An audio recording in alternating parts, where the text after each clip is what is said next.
Hey, what's up mga bro? Welcome back again dito sa ating channel. May bago na naman tayong helmet na i-unbox.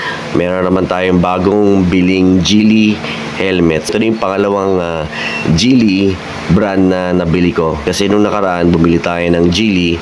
Pero para sa aking wife, yung color nun, plain white. Para sa aking asawa, bumili naman ako para sa akin. Same brand, same model. Kaya ang pagkakaiba nitong Geely Kerena ay yung color at ang design. Unbox ko na mga bro.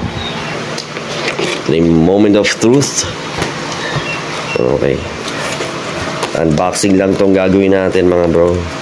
Wala na ako masyadong sasabihin dito sa helmet na to kasi nga nabanggit ko na doon sa unang bili natin ng Geely helmet kasi parehas nga lang to ng model at ng brand. Ang pinagkaiba lang ay yung kulay niya at ang design. Meron naman palang bubble wrap, yung nga lang nandito sa loob, pero inaasahan ko kasi at least sana nag-effort din sila na balutan ng bubble wrap tong labas. But anyway, umasa na lang tayo na walang damage itong helmet na binili natin, no? Meron siyang free clear lens, meron din siyang dust bag na kapag hindi ginagamit ang helmet, ilagay lang dito sa loob ng dust bag. Sa loob, parehas lang. Yung foam lining yan, kita na. Same lang dun sa una nating nabili. At syempre, meron din siyang kasamang Geely helmet na keychain. Ito na yung kanyang design mo bro. Tanggalin ko na siya rito. Ayan. So, combination to ng red at saka black. Uy, ang ganda. Okay mga bro, ito na yung ating Geely Kerena. Ayan, nailabas na natin sa box. So sa likod, ito yung mga certification na makikita nyo. May built-in spoiler din yan. Parehas na parehas lang to.